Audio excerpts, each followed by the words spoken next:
Welcome to Take a Side, the sports talk show that lets you, the viewer, choose our winners. Huge shout out to last week's winner Bernard for once again taking home the crown atop Sided's leaderboard. Be sure to get on Sided.co and put up your own arguments for your chance to climb that leaderboard and win a $25 Amazon gift card. We've got a great show for you today. Starting us off, we're talking Big Ten football. While the Ohio State Buckeyes are heavily favored to take home the Big Ten East crown, the Big Ten West seems to be wide open. The Wisconsin Badgers are currently the only ranked team in the Big Ten West at number 9 in the latest AP poll. However, Northwestern and Purdue both looked impressive in their Big Ten debuts, while Iowa and Minnesota are expected to be in contention despite their early 0-1 records. I'm joined by Max McElroy and Blake Sevenbergen to hear who they think will win the Big Ten West. Well, I think that honestly, this is Minnesota, the Gophers. I think this is their division to lose, if I'm being honest. Last year was kind of like the miracle season where they kind of rebuilt everything, and just looking at their team, they only lost 2 starters on offense. And they return a 1,000-yard rusher, and they return, obviously, Rashad Bateman, who will be a first-round draft pick. And then they return their quarterback, who also had a great year in Tanner Morgan. And so I think really just like the consistency that they had on offense will be able to, they'll be able to produce just like they did last year. And I think that can honestly win in the Big Ten West. See, my problem with Minnesota this year is they played the underdog role all of last season. They started the season 9-0 until they ran into a tough Iowa team. And my problem with them is this year they're expected to win, and I don't think they might have that chip on their shoulder that they had last year, which is why I think the Wisconsin Badgers are the team that's going to take the division.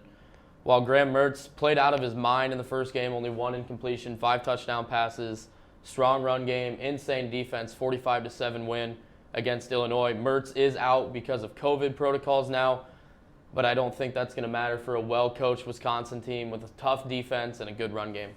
Yeah, I'm curious how well they'll be able to kind of dish it out to everyone with the different quarterback. Obviously, they had Jack Cohen was a starter before the season started, and then he got hurt, and then Graham Mertz came in, and everyone was like, Graham Mertz is our guy, and then now he's out for 3 weeks due to COVID. So I don't know how well those 3 weeks are going to go for Wisconsin. You practice so much with one quarterback, and then you flip to another one, and now you're going to a third quarterback within a period of 4 weeks. Mm-hmm. So I don't know how well that'll translate. I think last year with Jonathan Taylor on their team, they were able to really move the ball downfield, and I don't know how well the running backs that they kind of rotated in, how well they'll be able to mimic that, because he was averaging like 200 yards a game. So I don't know how well that'll translate with different running backs, where just the consistency on Minnesota's offense I think will be great. And also, let's talk about P.J. Fleck for a second. P.J. Fleck, absolute players coach. Everyone loves him, changed the culture there, and he really, I think, elevates Minnesota.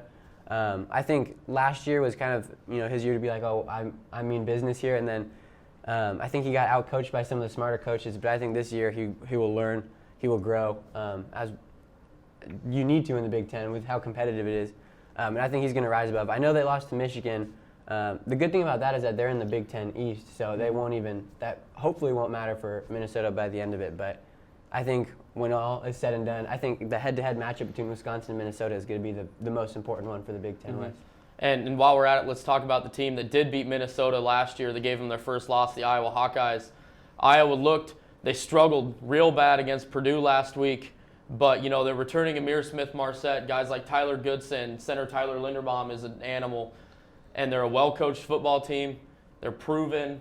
And let me tell you, November night games in Kinnick Stadium, it's a tough place for teams. They've knocked off Michigan, Ohio State, and last year Minnesota at home in November. And that's why I think with the season starting later, there's going to be an even tougher team to play against. Yeah, we'll have to see. There might even be another team that rises up for the Big Ten West that we wouldn't even see coming. Yeah, I wouldn't be surprised if Purdue got themselves in the conversation with how they looked last week, too. Absolutely. Well, we're going to take a quick break. When we get back, we're going to talk about NFL football.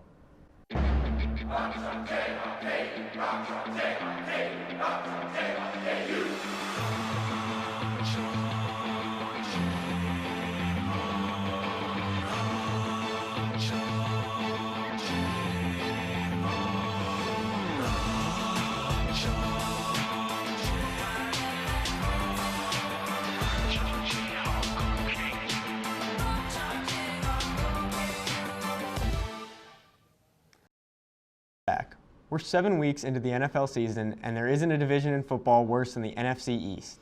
After an embarrassing 25-3 loss to the Washington football team on Sunday, the Cowboys sit at third in the division behind only the lowly New York Giants. Since losing quarterback Dak Prescott to a season-ending ankle injury in Week 5, the Cowboys have gone 0-2, being outscored by a combined 63-13. With the Cowboys' struggles, many are calling for first-year head coach Mike McCarthy to be fired. For our second debate of the day, I'm joined by Marina Saver and Maya Peterson to debate whether or not Mike McCarthy will last in Dallas. I think Mike McCarthy absolutely is in jeopardy of losing his job, especially with the way that things are going right now.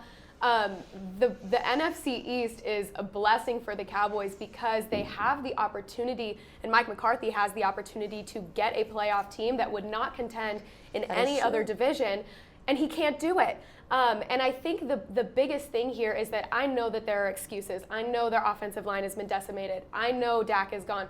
I know their defensive coordinator's scheme is like not getting through to the players, or they don't, whatever it is. I don't know. It's abysmal. I get it.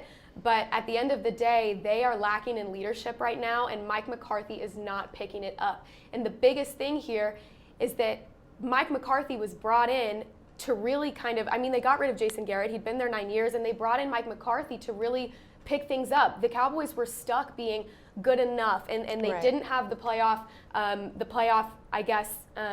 gravitas, if you will, to really get anything done to live up to their name. And they brought in Mike McCarthy to get them over that hump, and they're still stuck. They're worse than stuck. They don't even want to be there. And you watch these players take the field, and there's no energy. And you look at a team like Miami, for example, not a good football team by any means, but they get a little bit better every week. You see little glimpses every single week. They are buying into the coaching system. They're buying into where the progression of that team can be. And the Cowboys players just aren't doing it. And I think that is going to come down to Mike McCarthy not being prepared as a coach, not motivating these players the way that he needs to. And I think he's absolutely going to be out of a job come the end of the season. See, now, I'm from Dallas. Right. So I've heard all the Jason Garrett talks, all the Jerry Jones talk, even the Dak talk last year. And you said the biggest point is leadership. They're lacking leadership. For me, I don't think Mike McCarthy is the biggest issue with leadership. The Cowboys are struggling defensively, like you said. There needs to be a change in the defensive coordinator. On the offensive side, they're terrible. For the simple fact that we have amazing assets. You have Zeke, you have CeeDee Lamb, who's one of the top recruits we've gotten, and then you have Amari Cooper. We trade, we get great players, we just don't know how to use them effectively. Does that mean it's Mike McCarthy's fault? Not exactly. They're losing because Zeke, for one, can't hold the ball the whole entire game. He's fumbling. He's doing all these terrible things. Amari Cooper and CeeDee Lamb are not getting the ball. Where you could say, well, it's because of the game plan. Yes, we are stuck in this running game, and we can't get out into the passing game. But also, let's look at Jason Garrett, because you have to use him. He's been there for 9 years. His first season, he started a little late, but he went 5-2. Right now, McCarthy is at 2-5, a quick little switch, but he has the potential to win at least 2 games. He's a new coach for the Cowboys. He doesn't know where the game plan is going. So I say give him 1 year, figure it out. He's still going to be a little slow next year because he's not going to have Dak, and that's another issue as well. You can't expect these quarterbacks to come in who have never played a game because Dak has been injured or Dak has just been able to play for 2 years straight. They got lucky with Dak when Tony Romo got hurt and he was able to get in because that's the mindset he had, okay, let me take this opportunity. Andy Dalton, terrible in general. He wouldn't be a good fit for any team right now. So I think it's more about the assets and using the assets to their full potential. Yeah, I agree. I do think they still have a lot of offensive weapons. You talk about Cooper. I think Michael Gallup deserves a mention because he's a great second, third receiver. CeeDee Lamb, of course. And Ezekiel Elliott, yeah, he's regressing right in front of us right now. But he's still a traditionally great running back. There's just, again, I think it goes back to there is no drive for them to want to win. And even, again, the NFC East is a blessing for them because they have an opportunity to contend this year where they would never be able to. You're going to tell me that even with the offensive weapons that Dallas still has left and a backup quarterback who has a winning record as a starter in the NFL, yeah, he was faded. Yeah, that's why the Bengals made the switch to inevitably Joe Burrow. But there's no reason that the Dallas Cowboys, even with what they have left, are not competing with Washington, Philadelphia, New York. They should be running those guys over. And I think it comes down to, I think it was Jane Slater is her name, who published a report with, she's a longtime NFL reporter covering the Cowboys, where a bunch of Cowboys players anonymously came forward and said their coaches aren't teaching, they don't want to play for them, they don't fit there, and it just, they're not learning anything, and it's not working, it's not clicking with them. And I think, yes, Mike McCarthy is a tenured coach. Yes, he has a Super Bowl ring 10 years ago, but still, that is, the ring's the thing kind of with him. So I think Mike McCarthy I honestly don't think he was a great hire for them in the first place. I was really shocked that they didn't go with someone younger, someone like super offensive minded, maybe even someone like Lincoln Riley out of Oklahoma. I'm not saying Lincoln Riley himself, but someone who's young like that, kind of to do the same thing that Cliff Kingsbury did going into Arizona, where he's young, he's offensive minded, he's a big name in college, and he's completely changed the culture down in Arizona. And I think that's something that the Cowboys would have benefited from, bringing in someone like that. Mike Nolan's going to be gone too. If it's not Mike McCarthy, it's going to be Mike Nolan, because I don't know if his schemes are rocket science or what it is, but they just do not get it. They're horrible on defense. But yeah, I think at the end of the day, this all comes down to the coaching. And if Mike McCarthy's system is not clicking with the Cowboys, it doesn't matter what his resume looks like, because they don't want to play for him. They get on the field and they just let themselves lose. There is no fire, there's no drive there, and I think that's going to come down to McCarthy at the end of the day and at the end of the season. I think McCarthy is in jeopardy right now, and I really would not be surprised to see him out of a job come, the end of regular season. See, and I see that, but like you said, it comes down to all the coaches. I don't think one coach, as Mike McCarthy, can affect the whole entire team, the defense not wanting to get out there and play. Or the offense, you have a good point that, like, of course, if my coach isn't pushing me to do better or be better, I'm not going to want to be better. However, Mike McCarthy needs the time to build a good coaching staff around him, and hopefully that will play into the players. So that's offensive coordinators and defensive coordinators, to give them that extra push that they need. Yeah, I think especially if the Cowboys are unable to win the NFC East, like if the team that wins the NFC East gets like 6 wins on the season and it's not the Cowboys, that's even worse for McCarthy. Yes. So really, I think how it's going to go the rest of the season and how the Cowboys play, let's see if they can surpass the Eagles, who seem to be picking up a little bit of steam. Definitely. I think depending on how the NFC East ends and how the season ends, that is McCarthy's fate in the air. Yes, they have. Like I said, I think I'm giving the Cowboys 2 more games to win, and that's against the New York Giants and maybe the Bengals, and even that is terrible to say. Yeah, but that could be 2 wins. But it'll be interesting to see for sure, and I think regardless of what happens, it'll be a great, fun thing to watch, Yes. see what happens to Mike McCarthy's career. But we're going to throw it over to a commercial. Thanks for sticking with us. Diversity. What is diversity? It can be an umbrella term for a variety of things, ranging from diversity among different people, places, cultures, and ideas, to the way people express themselves and the way they interact with the world. In today's world, people interact with one another and share their thoughts through social media. Let's take Twitter, for example.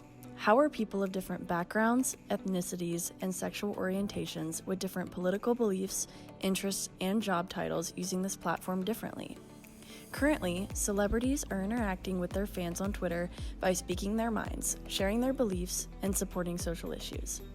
Professional sports figures and organizations in the United States are using Twitter to support social causes and bring attention to current social matters, such as encouraging their fans to vote. Users are voicing their opinions about current issues surrounding racial inequalities, social injustice, and police brutality in the United States. There's diversity in the way people are discussing the upcoming presidential election, especially regarding their opinions of each candidate. Different news outlets are not only highlighting stories in the US, but are talking about important stories from around the world.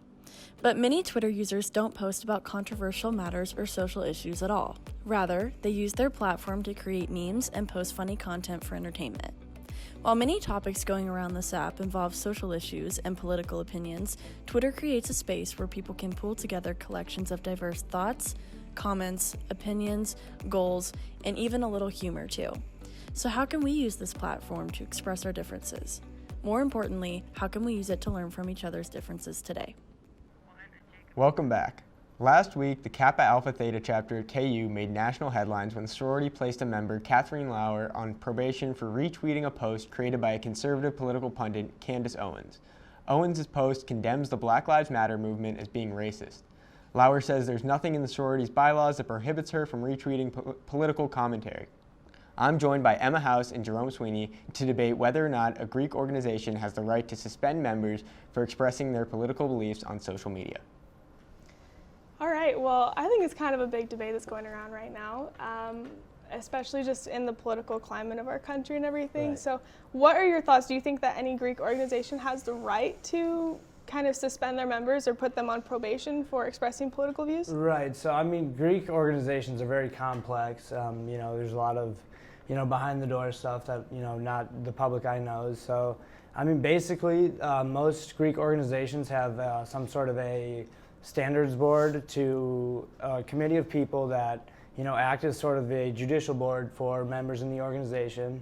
And they take into consideration, modern events like, currently the Black Lives Matter movement has been sweeping the nation, and frankly, it's a huge deal. And the fact that her sorority doesn't have social media as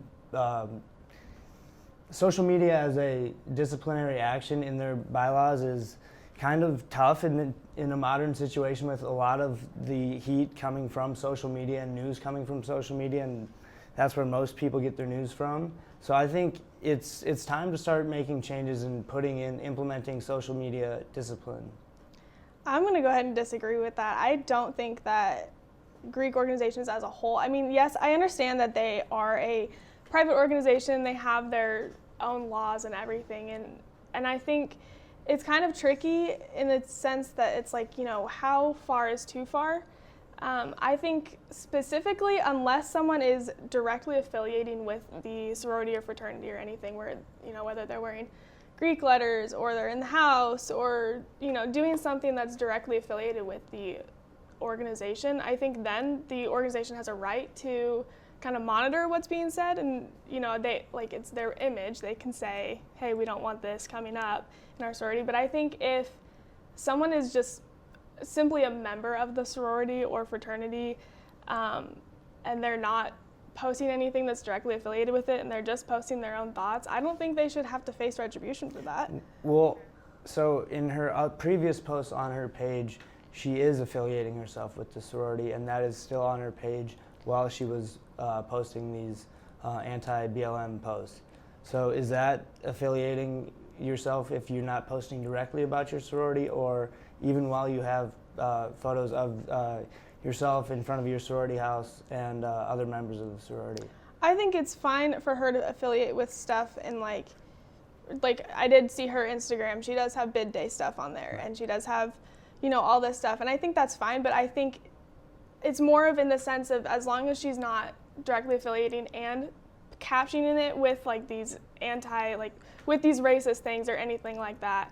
It's more of if she posted a picture of her wearing her sorority letters and then had a caption that was hate speech, then I think that's a problem. But if she's just posting a picture of herself and there's no direct affiliation with the sorority or anything like that, then I think she shouldn't face retribution for Right. it. So back to that. So she actually went to Fox News, and then she brought Kappa Alpha Theta into the national spotlight for the second time this semester. Earlier this semester, they were on Fox News for coronavirus, being an outbreak for that. So I think it's more about bad publicity being brought onto the house than anything. And the sorority would like to obviously not be viewed in the negative light like most Greek organizations are.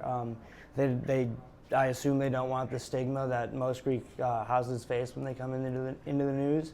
So I think it's a bigger deal than people are realizing, and I would not be surprised in the slightest if more Greek organizations and other organizations around the country and start to implement anti-racism and other social media restrictions on employees and students. In terms of if she should be suspended or not, I don't think that she should be suspended from the sorority. I think, it's tricky because it's kind of where do we draw the line of where organizations and private organizations maintain their image but then also suppress rights of people. And so do I think she should be suspended? No. Do I think that she has to face the consequences of what she's posted and how people might perceive her, especially within her sorority? Absolutely. And I think anybody who posts anything on social media has to deal with those consequences. But I don't think that a Greek organization has the right to tell somebody what their political standpoint should be in order for them to be considered part of the sisterhood or whatever you want to call it. I don't think that having that monitor is kind of unconstitutional, in my opinion. I mean, the most basic argument is that we have the First Amendment, which protects our freedom of speech. And I think that right now they're trying to suppress her freedom of speech. Right. Well, the way you sign a contract to join a Greek organization, and by signing those contracts, again, I'm not sure what exactly their contract says, but I mean, you have to follow specific rules, and that just means that you have to abide by them, and if you don't abide by them, they have the right to prosecute you in the proper manner. I agree with that, but she also said it wasn't in the bylaws, and I think if they are going to reprimand her for this kind of stuff, then they need to put a slap on the wrist to the other girls that say things on the other side if they're gonna do that. So I don't know, it's kind of a tricky subject for a lot of things, but I don't think she should be suspended at all. Right. Well, I mean, it'll be very interesting to see whether or not more Greek organizations start to implement, disciplinary actions for social medias and whatnot. All right. Well, we're going to throw it back over to Jacob. Well, that's all the time we have for today. Thank you for joining us. As always, be sure to get on sided.co and put up your own arguments. For all of us here at Take a Side, I'm Jacob Polacheck, and we'll see you next week.